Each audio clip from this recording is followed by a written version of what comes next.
बात यह है, राजनीति होती है विचारधारा की। जिस पार्टी ने सिंधिया जी को सब कुछ दिया और 1 साल पहले तक सिंधिया जी मोदी जी को कोस रहे थे, शिवराज सिंह को कोस रहे थे, कहते थे शिवराज तुम्हारे हाथ खून से रंगे हुए हैं, कोई साबुन लगा लो तो वो दाग नहीं मिटने वाले। न जाने कौन सा साबुन शिवराज सिंह जी को दे दिया जिससे उनके खून के दाग धुल गए। ये बात ऐसी है कि राजनीति होती है विश्वसनीयता की, क्रेडिबिलिटी की। ये क्या है, आज गाली दे रहे हो, कल उनकी प्रशंसा कर रहे हो। ये राजनीति नहीं है, ये अवसरवादिता है। आपदा में अवसर ढूंढते हैं भ्रष्टाचार का भाजपा के नेता लोग। अब आस्था में भी अवसर ढूंढ लिया भ्रष्टाचार का। भगवान राम के मंदिर निर्माण की जमीन में भी घोटाला। श्रीमान, आधे घंटे में 2 करोड़ की जमीन 18.5 करोड़ में हो गई और बेचने वाला जो खरीदता है 2 करोड़ में, उसके भी विटनेस वही, एक भाजपा का महापौर और एक उसका रिश्तेदार।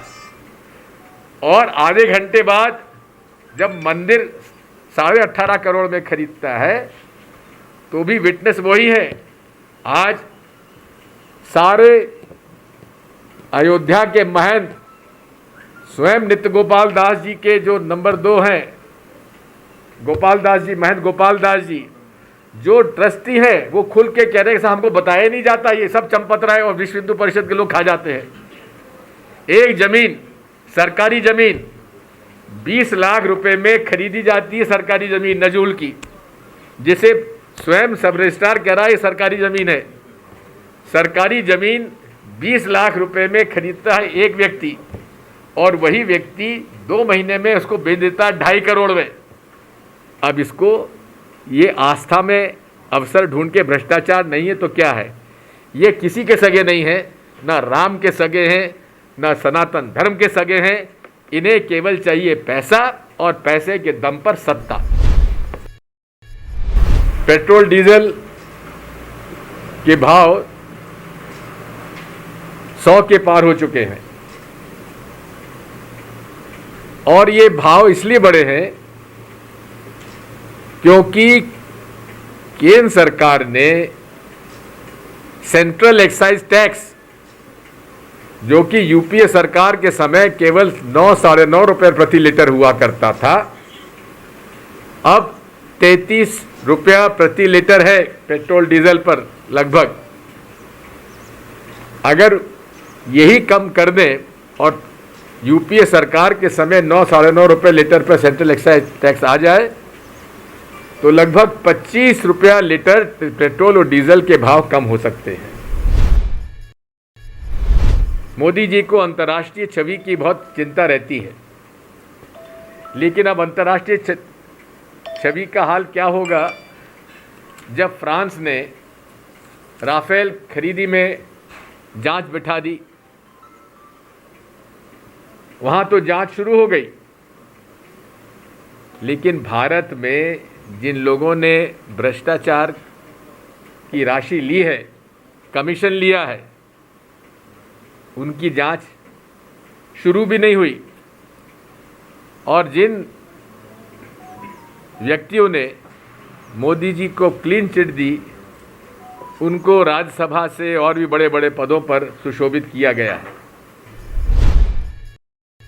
इसी प्रकार कश्मीर का मामला, अटल जी ने कहा था कश्मीर का हल जमहूरियत, इंसानियत और कश्मीरियत के दायरे में होना चाहिए। इस बारे में जब मुझसे पूछा गया तो मैंने यही कहा अटल जी की बात, तो मुझे देशद्रोही बता दिया गया। और वही बात यशवंत सिन्हा जी ने कही, उनके बारे में चुप है भाजपा। वे अटल जी के वित्त मंत्री भी रह चुके हैं, आजकल भाजपा से नाराज जरूर चल रहे हैं।